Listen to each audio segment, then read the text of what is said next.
You are Locked On Ole Miss, your daily podcast on the Ole Miss Rebels. Part of the Locked On Podcast Network, your team every day.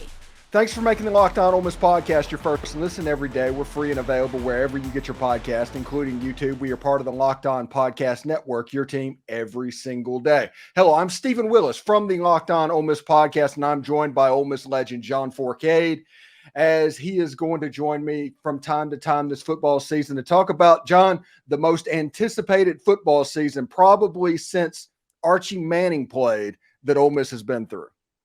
Oh, I have to agree with that. It's between the media and the press and radio and TV shows and people just walking around. I was in Oxford about 2 weeks ago, and it was lively there. They're all getting excited. We're all getting excited. We talked heavily about the SEC and college football last night on a special we had at one of the casinos. So, the talk is about Ole Miss in the top 12 in that playoff picture, and we shall see what happens. What do you think is the reason why the national media has chosen this year to gravitate towards Ole Miss? Well, I think because of the expansion of the playoffs, when you got 12 teams. If it had been 4 teams, I don't think you'd get the coverage. You might get some comments at some say-so about Ole Miss if it was a 4-team, but now it's a 12-team. And what they did last season to end the year on a big note, Lane Kiffin, he's won some ball games. He didn't get him over the hump yet. And the fact that they were number 1 in the transfer portal. So let's see what he can do with the much better talent than he's had in the past. Do you look at what's going on in college football right now and just think, man, what could have been for me? You know what? Yeah, I wouldn't. I'm sitting here about to have my 33rd and 34th surgeries, and I'm just figuring this out, that if I'd have played at the time that they play now compared to when I played then, being in the shotgun a lot and not running as much as I did back when I played, and the style of teams that we played and the way the rules are totally different. But listen, you can go back and everybody can reminisce and things, and they would be saying, I would be doing what Tim Tebow did or Johnny Manziel and things of that nature can do in college football nowadays compared to the old days. We ran the ball, 30, 40 times a game, and I ran pretty much 15, 16, 20 times. And I took my beating, but that's part of the game back then. It was a veer wishbone style and very little passing.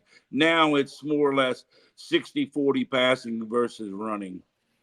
Yeah, I think you and Archie Manning are the 2 quarterbacks, like before the spread offense era, that would have performed really well in this era. There's no doubt Archie's style of play was sort of like mine in a way. We did a lot of scrambling. We did a lot of running. The ball was in our hands majority of the time. And, the old saying, the game never starts unless the center snaps the ball to the quarterback. And he can do 2 things for sure. That's 3 things, hand it off, run, or throw. So, 2 out of 3, I'm dealing with the football. And Archie knows doggone well how it is to be able, and you saw back when Archie played, he had the football in his hand quite a bit. But you don't see that nowadays. For example, Dart, when he's playing, and he'll run, 6, 7, 8 times. Matt Corral was the same way, but they're asking him to throw the football and run, a little bit. It's not like when RG3 and Lamar Jackson, those guys played college football, where they were heavy loaded on the running and they threw a little bit. They wasn't the greatest throwers in all of, college football, but they used their feet. And that's the big thing about when I did it. I did it at the line of scrimmage. When they're doing it back in these days, the quarterbacks are 6, 7 yards deep. They can see things easier, and it's already kind of designed. You're running the football, whereas triple option, you don't know if you're handing it off, running, or pitching. Out of the modern quarterbacks that are playing college football in recent years and all that, what do you think your comp would be of a modern quarterback?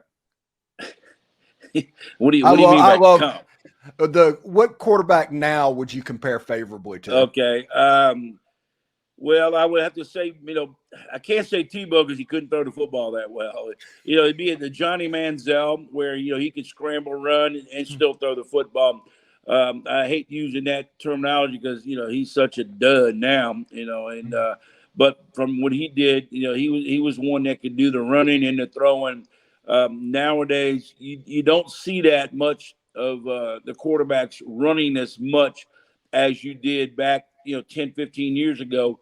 It was a combination of, they threw the ball a lot, but he ran the ball a lot. Manziel and some of the other quarterbacks, Lamar, RG3 and guys like that. But the style of playing now is they want to tone down the quarterback running because you still can get hit and you don't want to lose them quarterbacks. But, they tone down the spread offense of the quarterback running a lot. Like, if you're carrying 15, 16 times a game, maybe 17, it's down maybe 8 to 12, 8 to 10. They don't necessarily want you to run that much. But I was a little bit different style. I was much bigger than Manziel, bigger than Lamar, bigger than RG3. So they knew I could run and take the hits because it's a little bit different now. DBs, linebackers weren't as big as they are now or as fast as they were back when I played. And they're quicker now, and you got 300-pound linemen can run down quarterbacks now. So that's probably why you don't see a lot of quarterbacks running because linemen are running 4.5s and 4.6s, and that's a little tough when you got a 300-pounder chasing you who's keeping up with you. Lane Kiffin during this fall camp, this is kind of like a kinder, gentler fall camp that Lane Kiffin put the team through. And I know you were back playing at the time of 3-a-days. Yes, sir. Yeah. What is your thoughts about the fact that 2-a-days are basically gone and not much contact at all in fall camp?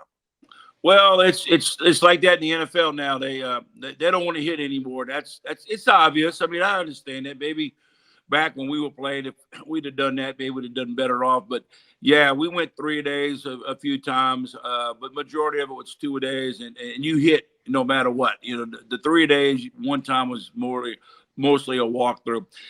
The way college football is nowadays, they when you start paying players like they're doing now, and you got a star guy that's getting good money, and he ends up getting hurt, well, you're paying him and he ain't playing.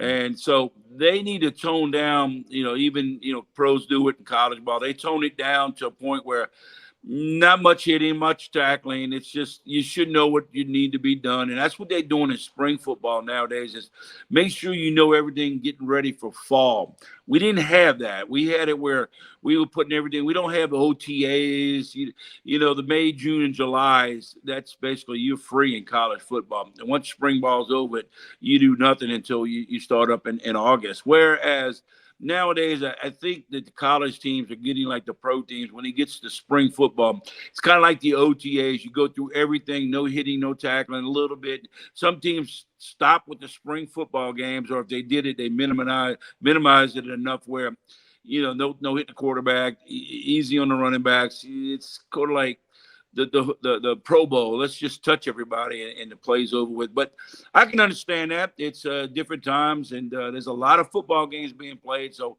that's why they want to tone it down. Thanks again for making the Locked On Ole Miss podcast your first listen every day. When we come back, we are going to talk to the quarterback about the story of this season, which will be quarterback play potentially. But hey, Ole Miss fans, I want to take a moment to give you a heads up on a brand new mobile game that I think you're going to love as much as I do. It's called Ultimate College Football HC. It's this amazing game and simulation. You get to step up to the shoes of a head coach and lead your favorite college football program to glory. Can you imagine actually coaching Ole Miss, from recruiting players to hiring coaching staff to overseeing training camps and handling scholarships? You control every crucial detail of your program. And here's what I really love about the game. You're responsible for calling every single offensive play, which means your strategy will not only determine the success of your football season, but it will also shape your future and legacy of your program. Ultimate College Football HC is completely free, has no ads, and 100% playable offline. You can play on the go when you want and how you want to do it. And of course, we have a special offer for Locked On Ole Miss fans. Use the promo code LOCKEDONCFB, all caps, all one word, inside the game stores to receive a free boost to your program. Make sure to take advantage of this because it'll get you off to a good start. To download the game, just visit ultimate-cfb.com or look it up on the App Store. Ultimate College Football HC begins your coaching legacy today. Also, Game Time is the place to get your Ole Miss tickets. They have killer last-minute deals, all in prices and views from your seats. With their lowest price guarantee, they take the guesswork out of buying Ole Miss tickets. Vaught-Hemingway doesn't have a bad seat. Nearly every SEC game for Ole Miss this season is sold out. So places like Game Time is what you're going to have to use to get in the stadium. And Game Time lets you see exactly what the view will be from your seat. They have the lowest price guarantee, event cancellation protection, job loss protection. They take the guesswork out of buying Ole Miss tickets with Game Time. And with this being the most anticipated season in Ole Miss history, I might be able to help you out with tickets too. Download the Game Time app, create an account, and use code LOCKEDONCollege for $20 off your first purchase. Terms apply. Again, create an account and redeem code LOCKEDONCOLLEGE for $20 off. Download Game Time today. Last minute tickets, lowest price guarantee. So we are going to start looking at Jaxson Dart. And I went to look over the stats for Jaxson. And just a normal chalk year, let's say that the odds going into the game just go straight chalk. Jaxson Dart has a chance to leave Ole Miss as the winningest quarterback in the history of Ole Miss with about 90 to 95% of every quarterbacking record. So the story for Jaxson Dart this year is just don't wreck the Ferrari, right? Yeah, but also the guy who sold him to the Ferrari, his name is Lane Kiffin. If he don't screw up Dart, then you're going to have a fantastic season. And what I mean by that is, don't expect the young man to do everything for you. You got a good enough offense. You got receivers. You got a running game. You got an O-line. Be careful with Dart. He's there. He's a throwing quarterback, and he can run every now and then. That's perfectly fine. But don't put him in a situation where, you as a head coach, I'm hoping this goes. I'm going to do it this way. That's not what it is. You have an O-line, you got a running game, you got receivers, you got other people. Don't put all that pressure on Dart. Dart's good enough to get you through this whole year, get you through the playoffs. He's that good enough of a quarterback, but he's only good enough if he's on the field playing, and he's playing under control, knowing that, okay, I'm not the guy that's got to win it, or, I'm not the guy that's got to lose the game. So let's just make it where he understands what he has to do, go out. If he executes, that's fine. And Lane Kiffin, let your offense play. If it doesn't have a chance, don't go for it on 4th and 4, 4th and 5 at your own 10 to 12-yard line. Don't be stupid. Don't put your defense in situations because you think you have a great defense now. You don't know that. Play defense, play offense like it's supposed to be. Punt the football, let your defense do the job. Maybe they'll get a turnover down the field for you. But I like Dart's situation. I like Ole Miss's team situation on the offensive side of football. I just like their personnel. It all depends on what Lane Kiffin does to this football team. And we've all known what happens in the past, what has happened in the past, where he takes too many chances and he goes outside the box and all this analytic stuff. You better bury that stuff right now.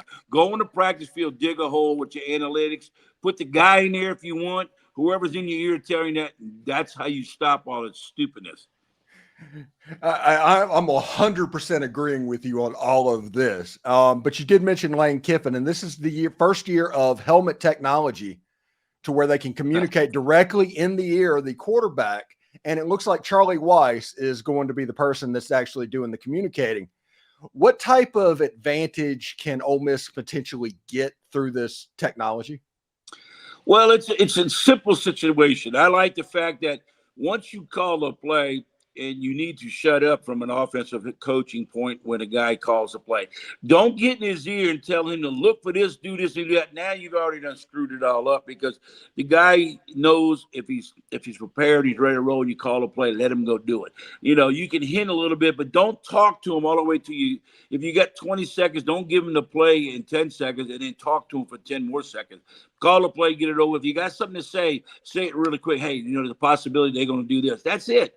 Leave them alone. I like the idea that because it's so difficult with the singling and this and that, and it'll take away from all that stupid stuff on the sideline with, we got, George Clooney pitcher, you got a Mount Rock Rushmore pitcher, you got Snoopy in there as a pitcher, you got stupid stuff on the sideline. That's ridiculous. Call a play in his ear, get it over with, and go play. So basically what you're saying is the best way for Ole Miss to do this would be Charlie Weiss. He spits out the play and does whatever he needs to do. It's a passing play. And as they walk up and the defense takes shape, it's like, hey, Trey Harris one-on-one. Well, no, because they cut the clock off. The timing, when you call the guy out, they can't still talk to him when he's in the play. You got a certain amount of time when the ball's in play. You can talk to the quarterback, and then they'll cut you off. If it's it might be a 15-second or a 20-second. That's the only time you can get. Now, when you're in the huddle, before that, he's got his ear, and he's hearing the quarterback coach tell him what the play is. That's when the quarterback coach say, "Okay, it's play." Like right zebra motion. 452 X go. All right, then you might say, "Okay, well, watch the other receiver and see if they one-on-one. You might want to go that way." That's just the point. That's it. But you got to get it done in the time frame that your helmet is alive for you to speak. You can't talk the whole time he's in the huddle when he walks up the line of scrimmage. That's it. You got to cut it off. They will cut it off. Before we get out of here, what do you think has your eye after this fall camp going into the season? My eye is set on the fact that he went out and got some players. He's got some players that have played before both sides of the football. He's got a stacked team. And the only reason I can see these guys going downhill has to be from the coaching part. If you got the players and you got the players, you need to control them the whole time and realize that the season begins next weekend. And then you have the team that you think can be, all you want to do is get in the top 12. You don't care if you win the SEC. But if you don't win the SEC, you still got the opportunity to be one of the 12 teams to get in there. So coach them up and let them go play. And where do you do your radio show, John?